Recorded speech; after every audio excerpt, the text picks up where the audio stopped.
नमस्कार, मी अविनाश. महाराष्ट्र माझामध्ये आपल्या सगळ्यांचं मनपूर्वक स्वागत. शेतकरी मित्रांनो, मी आता माळशिरस तालुक्यामधल्या तांदुळवाडी या गावातील गणपत ठवरे या शेतकऱ्याच्या शेतामध्ये बसलो आहे. तुम्ही बघू शकता माझ्या पाठीमागं ही संपूर्ण 15 एकरावर ड्रॅगन फ्रूटची बाग या शेतकऱ्यांनी लावली आहे आणि या बागेतून त्यांना अतिशय चांगल्या पद्धतीचा नफा मिळतो आहे. खरं तर हे शेत जवळपास हे संपूर्ण 15 एकर हे माळरान आहे. तशी आपल्याकडे समजणारी पारंपरिक पिकं या माळरानावर येणार नाहीत, परंतु असं असताना देखील त्यांनी या माळरानावर अतिशय चांगल्या पद्धतीचं नियोजन घालत या ड्रॅगन फ्रूट या पिकाच्या माध्यमातून एक चांगल्या पद्धतीचा आर्थिक नफा, चांगल्या पद्धतीची शेती त्या ठिकाणी उभा केली आहे. आपण त्यांच्याशी बोलूया, एकूण या पीक लागवडीबद्दलची माहिती घेऊया, त्यांनी हे ड्रॅगन फ्रूट का निवडले हे जाणून घेऊया आणि त्यातून येणारी जी काही पुढची आर्थिक गणित आहेत ती कशी असणार आहेत ही संपूर्ण माहिती करत या व्हिडिओच्या माध्यमातून आपण आपल्या शेतकऱ्यांना देणार आहोत. खरं तर काका, तुमचं आमच्या महाराष्ट्र माझामध्ये अगदी मनापासून स्वागत आहे. पहिला प्रश्न, या 15 एकर माळरानावर ड्रॅगन फ्रूट लावावं असं का वाटलं? एक तर ह्या भागात पाणी कमी आहे, कॅनलचं पाणी कमी आहे, इरिगेशनचं पाणी नाही आणि कमीत कमी पाण्यात आणि जमीन ही दगडाची आहे, आपली दगडधोंड्याची जमीन आहे. Yes. या दगडधोंड्याच्या जमिनीत दुसरं कुठलं ऊसासारखं किंवा बागेसारखं द्राक्षासारखं पीक फार कष्टाने काढावं लागेल. आणि सगळ्यात महत्त्वाचं म्हणजे पाणी कमी आहे. मग उन्हाळ्यात इथं पाणी कधी कधी प्यायला सुद्धा पाणी नसतं. बरं. मग उन्हाळ्यात ह्या पिकाची निवड केली म्हणजे ह्या पिकाला उन्हाळ्यात पाणी फार कमी लागतं, बरं, फार बरं. म्हणजे नगण्य लागतं. बरं बरं. आणि ह्या माळाच्या खडकाच्या रानावर हे पीक चांगला प्रतिसाद देतं, उत्पन्नाच्या दृष्टीने फार चांगलं आहे. मी एक वर्षभर अभ्यास केला आणि ह्या पिकाची त्यामुळे निवड केली. बरं, आज साधारण 15 एकरावर ही संपूर्ण लागवड केली आहे. अगदी आपण सुरुवात लागवडीपासूनच करूया, कारण शेतकऱ्याने त्यात जर हा व्हिडिओ बघून जर आपल्या शेतामध्ये हे ड्रॅगन फ्रूट लावू असं वाटलं तर त्याला ती माहिती मिळणं जास्त गरजेचं आहे. अगदी मला सांगा, लागवडीची प्रक्रिया कशी आहे? म्हणजे अंतर किती निवडलं, रोपं किती लागली, रोपं लावली कशी, एकूण जी काय प्रक्रिया ती प्रक्रिया अगदी डिटेलमध्ये आपल्या शेतकऱ्यांना सांगा. मी याच्यासाठी एक वर्षभर फिरलो, म्हणजे 2020मध्ये वर्षभर फिरलो. कच्छ गुजरात, कच्छ भुज गुजरातमध्ये तो भाग फिरलो, तेलंगणामध्ये फिरलो आणि सगळ्या व्हरायटी जाती कुठल्या कुठल्यात बघितल्या. यात आपल्या भागात पण आहेत, पण मोजके शेतकरी आहेत. बरं बरं. मग ह्याच्यात जाती कुठल्या, मग हे फक्त रेड, जम्बो रेड असेच लोक म्हणायचे. मग जम्बो रेड ही काही जात नाही. एक मोठ्या साईजचं 700-800 ग्रामचं फळ असतं, मग त्याला जम्बो लोक म्हणायला लागली. पण परदेशात 1600, 1700, 1800 ग्रामपर्यंत एक फळ आहे आणि त्याची चव पण चांगली आहे. मग ह्याला जर जम्बो म्हणलं तर त्याला आपण कुठला जम्बो म्हणणार? तर ही जम्बो हे काही नाव नाही. तर रेग्युलर रेड पहिली व्हरायटी होती आणि आत गर व्हाईट असणारी एक व्हरायटी होती. मग ती मोठं जरा फळ दिसायला लागले की ह्याने जम्बो म्हणून नाव टाकलं. तर ह्याच्यात खूप 100-150, 153 जाती जगात. बापरे. आणि आतनं गर रेड असणारा आणि बाहेरनं साल रेड असणारा, आतनं गर पांढरा आणि बाहेरनं साल रेड असणारा, आणि बाहेरून साल पिवळी आणि आतून गर पांढरा, अशा 3 कलरवर व्हरायटी आहेत. पण आतून रेड आणि बाहेरून रेड ह्याच्यात जवळजवळ 150 जाते जगात. म्हणजे चवीत फरक आहे, साईजमध्ये फरक आहे, उत्पादनात फरक आहे. मग जम्बो व्हरायटी ही जी लोकांनी नाव पाडलं, आपल्या लोकांनी पाडलं, ही जागतिक नेम नाही. आणि रेग्युलर रेड असं पाडले. पण ह्याच्यात मी सगळ्या जातीचा अभ्यास केला. मग चांगलं उत्पादन देणारी जात कुठली, भरपूर ग्रोथ होणारी जात कुठली, उन्हाळ्याच्या आपल्या सोलापूर जिल्ह्यासारख्या जास्त टेम्परेचरला टॉलरन्स करणारी, म्हणजे तिचा सहन करणारी, त्यात सनबर्निंग न होणारी व्हरायटी कुठली, असा अभ्यास केल्यानंतर ही एक तेलंगणामध्ये डॉक्टर श्रीनिवास राव, डेक्कन एक्झॉटिकचे ते संस्थापक आहेत, त्यांनी ही व्हरायटी परदेशातून बऱ्याच व्हरायटी आणल्या. त्यांनी ही सिलेक्शन करून ही व्हरायटी निवडली. ह्याचं ग्रोथ चांगली आहे, यील्ड जबरदस्त आहे. आपली ही 1 वर्षातली ग्रोथ आहे. म्हणजे आपण फेब्रुवारी 21 मध्ये लागण केली, 2021 फेब्रुवारीमध्ये लागण केली. मार्च, एप्रिल, मे उन्हाळा असल्यामुळे पाणी कमी केलं, वाढ जायची ते थांबली. मार्च, एप्रिल, मे, जूनला पावसाळी वातावरण सुरू झाल्यावर ह्याची ग्रोथ सुरू झाली. खरं म्हणजे जूनचीच लागण झाल्यासारखं. याच्यातून 11 एकर ही लागण केली आणि ह्याच्यातून कटिंग काढून फ्रेश, म्हणजे नवीन बागेचं कटिंग काढून 4 एकर परत आपण जुलै महिन्यात वाढवली. म्हणजे याच्या पानापासून वाढवली. जुनी लोक काय म्हणतात, 4 वर्षी जुनी बाग पाहिजे, 3 वर्षी जुनी बाग पाहिजे, तसं काही नाही. आपण 3 महिन्याच्या बागेची पानं काढून परत 4 एकर वाढवली, कारण त्या माणसाकडे नर्सरी संपली. म्हणजे खरं तर टप्प्याटप्प्याने जाऊया आपण. यांनी ही जी काही एकूण पहिली 11 एकर लागवड केली, याच बागेतली ही पानं वापरून, खरं तर मागे दिसताना हे ते कॅक्टस काय म्हणतात त्याला, कॅक्टस फॅमिली त्यामधल्या वर्गामधलं दिसतंय आणि यांनी हे 11 एकराची लागवड केल्यानंतर यातलीच ही पानं वापरून पुढची 4 एकर लागवड अशी मिळून एकूण 15 एकर केली. या 11 एकराला रोपं कुठून आणली आणि एकूण ह्या 15 एकरामध्ये किती रोपांची संख्या आहे आणि लागवडीचं अंतर काय? ह्या 11 एकरामध्ये 11x7 वर लागण केली. 11 फूट बाय 7 वर 11x7 वर एकरी 566 पोल बसतात. बरं आणि एकरी 566 प्रमाणे टोटल आपलं 8,500 पोल आहेत. बरं बरं म्हणजे जवळजवळ 15 एकर होते. त्यापैकी 11 एकराला आपण 26-27 हजार नर्सरी लागली आपल्याला. बरं बरं ती नर्सरी सगळ्यात महागडी नर्सरी आणली आपण. सी टाईप व्हरायटी म्हणा. डेक्कन एक्झॉटिकवाल्यांनी ह्याला कोडिंग दिले बरं. C type variety. बरं. बाकीचं रेग्युलर रेड, जम्बो रेड ह्याच्यापेक्षा ह्याचं उत्पादन चांगलं आणि ग्रोथ फास्ट आहे. कुठून आणली ही तेलंगणामधून डेक्कन एक्झॉटिक जी फर्म आहे त्यांची त्यांचे डॉक्टर श्रीनिवास राव जे संस्थापक आहेत त्यांच्याकडून आणली. 70 रुपयाला एक रोप पडलं. बरं. एका पोलला 4 रोपं. हं. अशी जवळजवळ एकरी 566 पोल म्हणजे एकरी 2264 रोपं लागले आपल्याला. एकरी म्हणजे एकरी 70 रुपये वाहतुकीसकट ही एकरी 2.25 लाख रुपये आपले रोपाचा खर्च झाला. बरं रेग्युलर नर्सरी 20 रुपये 15 रुपये इथं मिळत होती, पण ते नको म्हणलं आपल्याला ही चांगली व्हरायटी पाहिजे बरं आणि ती लावली. त्याचा रिझल्ट म्हणजे 1 वर्षातली ग्रोथ एवढी झाली बरं आणि 1 वर्षात आपण जवळजवळ एवढी ग्रोथ होऊन यील्ड आतापर्यंत, आता हे ऑक्टोबर एंड आहे, बरं आतापर्यंत जवळजवळ आपण 10 टनाच्या आसपास जातोय एकरी. बरं एकरी यील्ड 10 टनाच्या आसपास जाते. असं बरं. दुसऱ्या कुठल्याच व्हरायटीत मिळत नाही. बरं मला सांगा ही एका पोलच्या कडेला 4 रोपं लावलेत तुम्ही आणि एक रोप जवळपास 70 रुपयाला आणलंय. म्हणजे 7 चोक 28 280 रुपयाला एक पोल पडला. हां, हां. एकरामध्ये किती पोल? 566 म्हणजे 566 गुणुले 280 280 म्हणजे 566 गुणिले 280 1,60,000 ह्या हिशोबाने एक म्हणजे 1.25 लाखाच्या टप्प्यामध्ये एकरी लागवड होते फक्त रोपांची. अशी किती एकर केली आहे? 15. 15 एकर. ओके म्हणजे 11 एकर केली आहे. हां, पण पुन्हा आपण 4 एकर तुम्ही स्वतः पुन्हा वाढवलंय. ठीक आहे. म्हणजे साधारण थोडंसं तसं खर्चिक असलेलं रोप आहे, परंतु त्याचा उत्पन्नाचा कालावधी आहे तो एकदम चांगला आहे. म्हणजे एका वर्षामध्ये तुम्हाला त्याचं उत्पन्न सुरू झालंय. येस 1 वर्ष 3 महिन्यात आपलं उत्पादन येस चालू झालं. अगदी बरोबर आहे. खरं तर मला सांगा याच्यावर प्रामुख्यानं आपल्या भागामध्ये लागवड करताना अलीकडच्या काळामध्ये म्हणजे आपण उत्पन्नाकडे जाणार आहोतच, परंतु याच्यावर काही रोगराईचं प्रमाण आहे का? कारण बऱ्याच वेळा आपल्या भागामध्ये मोठ्या प्रमाणामध्ये द्राक्षे, डाळिंब अशा इतर बागांचं क्षेत्र आहे. फार तर ऊसाचं क्षेत्र आहे, परंतु ऊस शेतीची अवस्था प्रचंड भयानक आहे. कारण 18-19 महिने त्याला शेतात ठेवा, कारखानदारी, त्याचा बिल, राडा, चेअरमन येडा निघाला तर त्याचं पुन्हा लईच अवघड गोष्टी ह्या सगळं आलं. परंतु मग म्हणून फळबागा करायच्या तर आता फळबागा मोठ्या प्रमाणामध्ये रोग आहेत. याच्यावर काय रोग पडतात का? त्याचा सामना कसा करता येतो? ह्याच्यात कमीत कमी रोग आहे. बरं. कीड हा प्रकार फार कमी आहे. बरं. कीटकनाशक आता ह्या 6 महिन्यात आपण एकही कीटकनाशक मारलेलं नाही, एकही नाही. बरं म्हणजे मावा कुठं तर दिसेल तेवढाच दिसेल, एखाद्या झाडावर एखाद्या फळावर तेवढाच दिसेल. बरं मुंगी खाती, मग मुंगीसाठी कीटकनाशक मारत नाही. बरं ते मारले की आपली मित्र किड मरती. बरं म्हणजे कीटकनाशक 5 महिन्यात 6 महिन्यात एकही मारलं नाही. बुरशीनाशक आहे ज्याला आपण महिन्यात 1 फवारणी, बरं. अशा 4-5 फवारण्या झाल्या. बरं पण इथे एक 15 दिवसात एक गरजेचं आहे. 15 दिवस ते 20 दिवस त्या कशासाठी दरम्यान म्हणून फवारायचं एक ते? बुरशीच्या स्पॉट येतात. बरं जास्त पाऊस काळ झाला किंवा वातावरणात बदल झाला, ह्युमिडिटी वाढली तरी स्पॉट असतात, बुरशी असती. बरं त्या बुरशीसाठी एक 15 दिवसातनं 10 दिवसातनं जर सीझनमध्ये फवारण्या घेतल्या, म्हणजे महिन्यात 3 फवारण्या घेतल्या, म्हणजे अशा 10-12 फवारण्या जर टोटल सीझनमध्ये झाल्या, म्हणजे ह्याचा सीझन जून महिन्यापासून डिसेंबर पहिला आठवड्यापर्यंत चालतो. बरं बरं एवढ्या कालावधीत एक 8-10 फवारण्या 15 दिवसात एक म्हणलं 10 फवारण्या 5 महिन्यात होतील. एवढं भरपूर होतंय ह्याला, ह्याच्यापेक्षा जास्त काही लागत नाही. हे फवारण्याचं झालं. याला काही डोस द्यावा लागतात का? लिक्विड खत अशा ऑर्गॅनिक म्हणजे मॅटर भरपूर वापरायचं. शेणखत आहे, कोंबडी खत आहे, लिंबोळी खत आहे.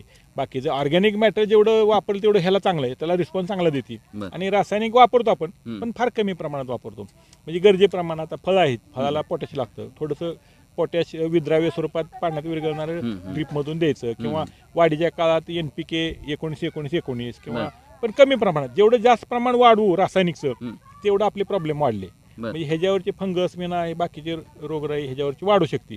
ते कमीत कमी वापरायचं आणि ऑर्गॅनिक मॅटर भरपूर वापरायचं. म्हणजे शेणखत, बाकीची खतं सगळी ऑर्गॅनिक फर्टिलायझर सगळे वापरायचे. ती जास्तीत जास्त वापरलेलं तेवढा फायदा आपला. हे खतं झाली म्हणजे साधारण खताचं प्रमाण हे ऑर्गॅनिकवर त्यांचा भर जास्त आहे आणि रासायनिकचं प्रमाण तितकंसं नकोच, तेवढंच गरजेपुरतं. म्हणजे अशा पद्धतीचं त्यांचं म्हणणं आहे. आणि कीटकनाशक, बुरशीनाशक अशा पद्धतीची काही जास्त अटॅक इतर बागांसारखा त्याच्यावर होत नाही. त्यामुळे ते आहे. कधी डाळिंब तेल्यानं जातं किंवा द्राक्षे एखाद्या रोगानं जाती किंवा केळी एखाद्या मोठ्या रोगानं जाऊ शकते, असा कुठला रोग आहे का बागच्या बाग कोलॅप्स होती ह्याची ड्रॅगन फ्रूटची? असं ड्रॅगन फ्रूटमध्ये होत नाही, कधीच होत नाही. अगदी जरी तुम्हाला फंगस आला इंडिकेशन त्याचं दिसतं, पण लगी एका रात्री द्राक्षासारखं किंवा डाळिंबासारखं सगळ्या प्लॉटला वेढा येत नाही. तेवढ्याच स्पॉटला राहतं ते. लवकर आपण त्याचं क्युअर नाही केलं तर त्याच्या जवळपाशी 4 पानं जातात, पण लगी एका ठिकाणी आलं मी सगळ्या बागेत जात नाही. बरोबर. कमी प्रमाणात म्हणजे जातं. बाग वाया जायचं प्रमाण नाही. काही नाही. ठीक आहे. खरं तर आता आपण थेट उत्पन्नावर येऊया की साधारण एका एकरामध्ये ह्याचं काय पद्धतीचं उत्पन्न निघतं, आणि त्याच्या अगोदर मला सांगा की लागवडीपासून उत्पन्नाचा काळ काय.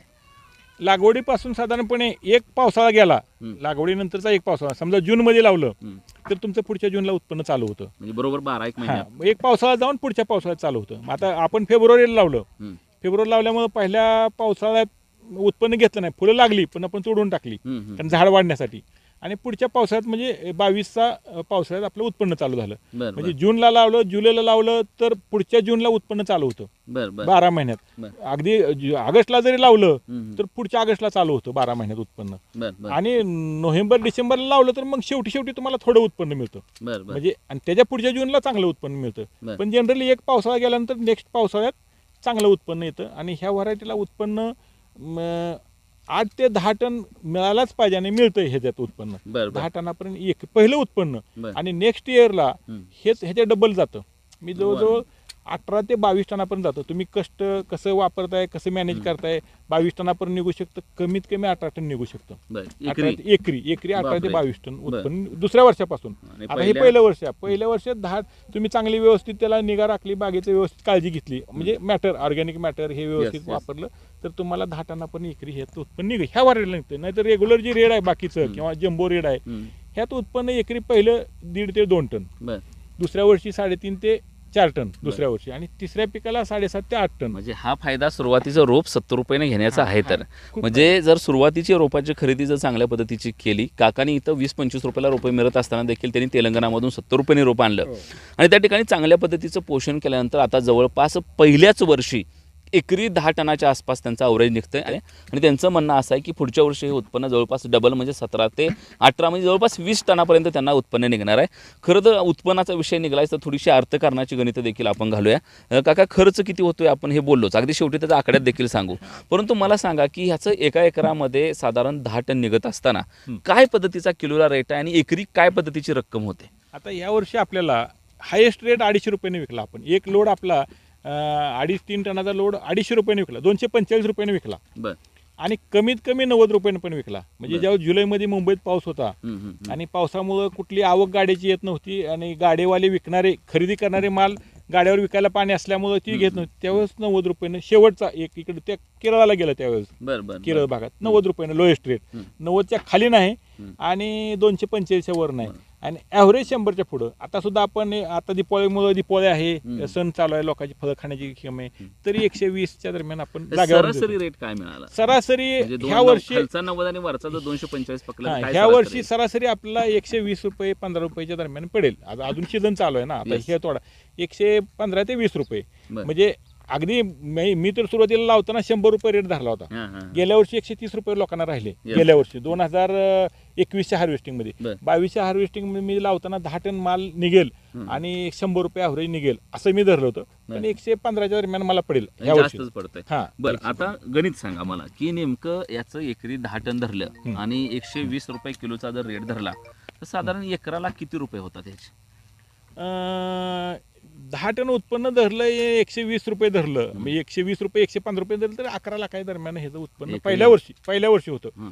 पुढच्या वर्षी 20 टनापर्यंत उत्पन्न निघू शकतं, आणि दर 100 रुपये किंवा मी म्हणतो 10 रुपये अजून कमी 90 रुपये पुढच्या वर्षी लागू शकतो. 90 रुपये लावला तरी 20 टनाचे 90 रुपयेनं 17-18 लाख रुपये होतात एकरी. पण नवीन शेतकऱ्यासाठी मी एवढं म्हणेन की 20 लाख रुपये 22 लाख रुपये ह्या अतिशयोक्ती झाल्या लोकांच्या. म्हणजे नर्सरीवाले हे असे मोठे मोठे आकडे सांगतात, खर्च कमी सांगतात, खर्च 2-3 लाख सांगतात आणि उत्पन्न 20-22 लाख सांगतात.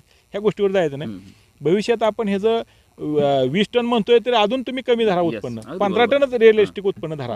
सर्वसामान्य माणूस नाही तर 20 टनाच्या आकडे ऐकून तुम्ही हे करायचं नाही, 15 टन धरायचं. आणि भविष्यातलं उत्पन्न 60 रुपये धरायचं किलोला.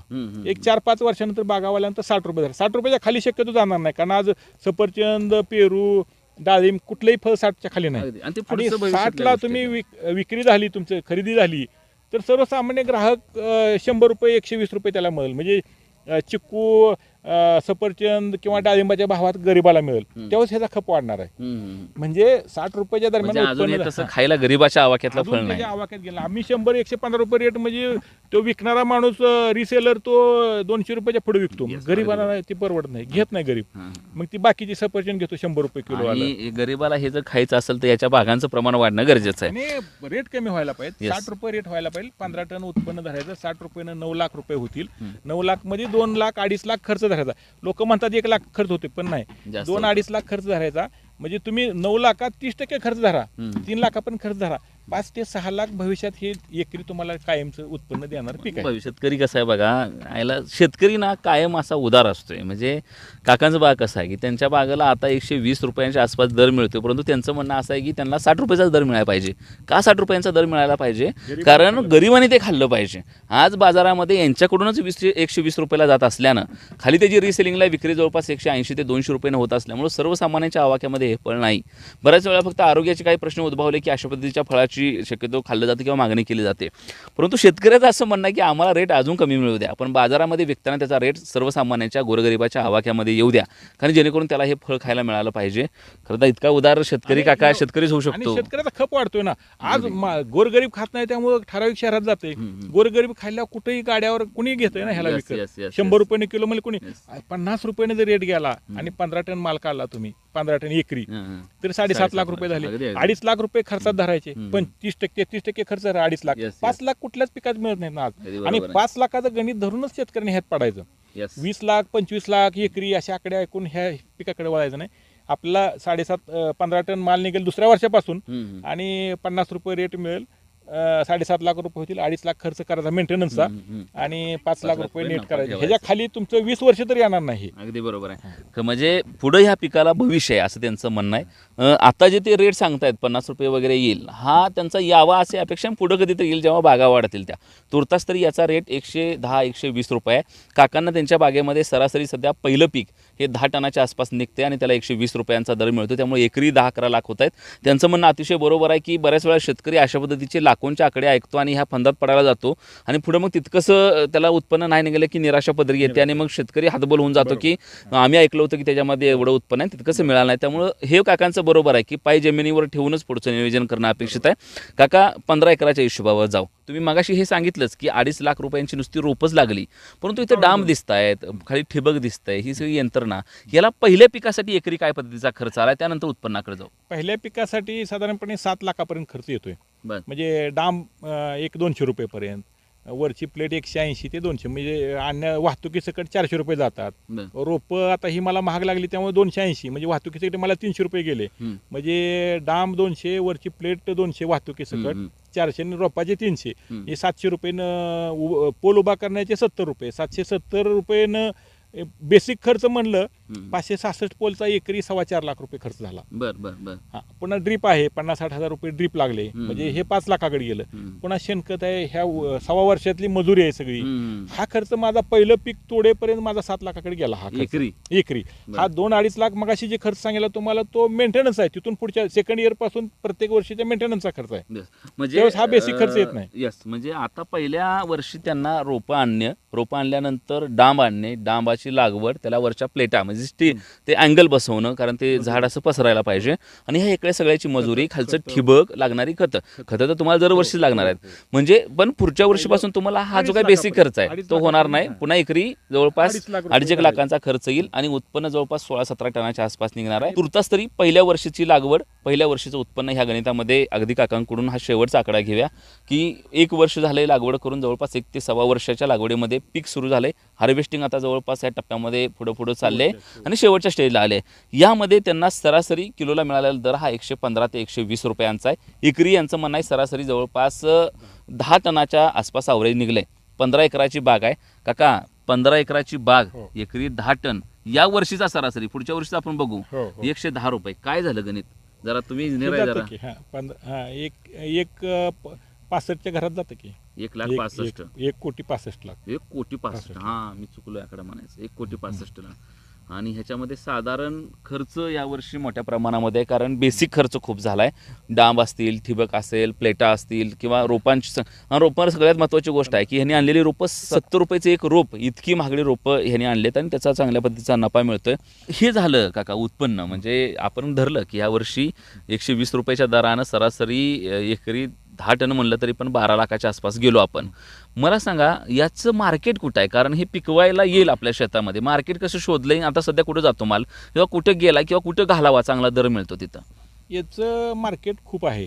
खाली साऊथला ह्याच्याबद्दल अवेअरनेस खूप आहे. साऊथला खूप जातं. मुंबईला पण खूप माल खपतो. पण मुंबईचं मार्केटिंग जरा लोक घाबरतात. आज मार्केट एखाद्या व्यापाऱ्याने सांगितलं तसं ती दिलंच असं नाही. म्हणजे दर भरपूर खपतोय पण रेट जरा कमी, जाग्यावर नेणाऱ्याचं प्रमाण खूप आहे. खाली साऊथ, हैदराबाद, केरळ, खालच्या बाजूला जाणारी भरपूर व्यापारी आहेत, इथून माल नेतात. तो व्यापारी इथं पण येत नाही, पण मध्ये एजंट लोक आहेत, दलाल लोक. मग दलाल लोक इथून तुमच्या मॅनेज करतात. म्हणजे आम्हाला ते निगोशिएशन करतात आणि त्यांना दोघांच्या मधले ते असतात, त्यांना थोडंफार काहीतरी मिळत असेल किरकोळ, पण त्यांच्या माध्यमातून कुठं पण जातो माल साऊथला आणि किती पण जातो. आणि मोठं क्षेत्र असल्यामुळं तुम्हाला एका एकरात समजा 200 किलो माल निघत असला, आपलं हे एवढं मोठं क्षेत्र असल्यामुळं एकदम 2-3 टन 4 टन माल निघतो. आता आज जवळजवळ 7-8 टन माल आपला आज पॅकिंग होतोय. म्हणजे मोठे क्षेत्र असल्यामुळं मग लोक शेतकऱ्यांना त्या दलाला काय वाटतं, एका जागेला गेले की भरती होती. मग व्यापारी खूप येतात आणि जागेवर उचलून नेतात. आतापर्यंत कसलीच अडचण नाही, माल कुठं खपवायचा कसलीच अडचण नाही. येस, म्हणजे तुम्ही फक्त शेतामध्ये पिकवा याच्याबद्दल दक्षिणेमध्ये अवेअरनेस आहे, काकाने सांगितलंच. आणि अनेक व्यापारी जाग्यावरून व्यापाऱ्यांचे एजंट त्या ठिकाणी माल उचलत आहेत, त्यामुळं मार्केटला तशी अडचण येणार नाही. खरं तर काका ही तुमची काही पहिली मुलाखत नाही. म्हणजे याच्यानंतर मी अनेक वेळा तुमच्याकडे येईन, याच्या हंगामाबद्दल बोललेन, याच्या रोगराईबद्दल आपण पुढं जाऊ. जसं ह्या भागामध्ये मोठ्या प्रमाणामध्ये याचं क्षेत्र वाढेल तसं आपल्याला याच्याबद्दलच्या वेगवेगळ्या समस्या समोर येतील किंवा अडचणी समोर येतील, त्यावेळेला आपण खरं तर ती मुलाखत करूया. परंतु तुर्तास तरी आजच्या मुलाखतीमध्ये थांबत असताना आमच्या या गणपत ठवरे या शेतकऱ्यानं तरी संपूर्ण माल रानावर त्या ठिकाणी 15 एकरामध्ये ड्रॅगन फ्रूटची लागवड केली आहे. आजूबाजूला काही भागामध्ये ऊस शेती आहे, द्राक्ष बागायतींची शेती आहे, डाळिंबाची शेती आहे, बाकीच्या फळबागांची शेती आहे. असं असताना त्यांनी ड्रॅगन फ्रूट निवडलं. रोपं निवडताना आपल्या भागामध्ये 20 ते 25 रुपयांची रोपं मिळत असताना देखील त्यांनी तेलंगणामध्ये जाऊन 70 रुपयांची रोपं आणली.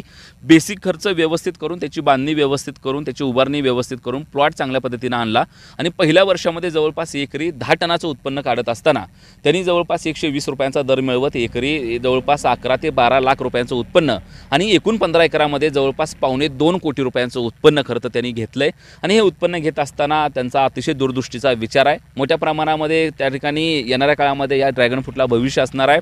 अजून देखील लोकांमध्ये, सर्वसामान्य लोकांमध्ये हे फ्रूट त्या ठिकाणी खाल्लं जात नसेल किंवा फळ हे खाल्लं जात नसलं तरी देखील या फळाला एक वेगळ्या पद्धतीची मागणी आहे. डॉक्टरांकडून आवर्जून या पद्धतीचं फळ खाण्याचा सल्ला दिला जातो किंवा आरोग्याच्या दृष्टीने देखील हे फळ अतिशय महत्त्वाचं असल्यामुळं या फळाला येणाऱ्या काळामध्ये मोठं भवितव्य आहे. त्या ठिकाणी येणारे 20 ते 25 वर्ष या फळाला त्या ठिकाणी चांगल्या पद्धतीचा रेट मिळेल असं त्यांचं म्हणणं आहे. या वर्षी जितकं उत्पन्न येतं त्याच्या जवळपास डबल उत्पन्न हे पुढच्या वर्षी येतं. त्यामुळं आता एकरी जरी 10 ते 11 टन माल निघत असला तर पुढच्या वर्षी याच जाग्याला जवळपास 20 टनाच्या आसपास माल निघू शकतो. आणि पहिल्या वर्षी बेसिक खर्च जास्त असल्यामुळं, उभारणीचा खर्च जास्त असल्यामुळं पुढच्या वर्षी एकरी साधारण जवळपास 2.5 ते 3 लाख रुपयांच्या खर्चामध्ये त्या ठिकाणी 17 ते 18 टन उत्पन्न त्या ठिकाणी शेतकरी घेऊ शकतो. आणि त्याला जर पुन्हा 100 रुपयांचा दर मिळाला तर तुम्हाला सांगायची गरज नाही की एकरी जवळपास 18 ते 20 लाख रुपयांचं उत्पन्न मिळू शकतं. परंतु शेतकरी हा अतिशय संवेदनशील असतो, तसं काका देखील अतिशय संवेदनशील आहेत. त्यांचं म्हणणं असं आहे की आमच्या या पिकाला इतका मोठा भाव नाही मिळाला तरी चालतोय, त्याला 50-60 रुपयांचा दर येणाऱ्या काळामध्ये मिळावा एवढीच त्यांची अपेक्षा आहे. कारण का तर खप वाढला पाहिजे. त्याच्यापेक्षा मोठा विचार त्यांचा असा आहे की सर्वसामान्य लोकांनी ते खाल्लं पाहिजे, गोरगरीब लोकांनी ते खाल्लं पाहिजे. एकदा त्यांच्या आवाक्यामध्ये ते गेलं की पुन्हा उद्या याचं क्षेत्र किती जरी वाढलं तरी खाणारा वर्ग वाढल्यामुळे त्याला उत्पन्न मिळणार आहे. आणि एकूण खर्चाची आणि उत्पन्नाचे जर गणित घातलं तर सरासरी 60-70 रुपयांचा दर जरी मिळाला तरी सर्व खर्च सोडून त्या ठिकाणी एकरी 6-7 लाख रुपयांचा नफा त्या ठिकाणी कुठं गेलेला नाही असं देखील त्यांचं म्हणणं आहे. या मालरानावर काकांनी आपल्या मेहनतीनं, आपल्या कष्टानं अतिशय चांगल्या पद्धतीचं नंदनवन फुलवलंय. आज रोजी तरी त्यांना 120 रुपयांचा किलोला दर त्या मानानं एकरी 10 ते 12 लाख रुपयांचं उत्पन्न मिळतंय. एकूण 15 15 एकरामध्ये 2.25 कोटी रुपयांचा उत्पन्न त्या ठिकाणी काकाने घेतलंय.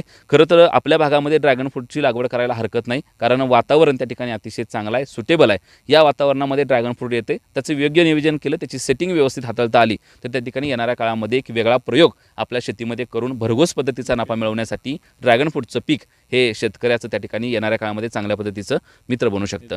कॅमेरामन महेश, मी अविनाश, महाराष्ट्र माझा, तांदुळवाडी.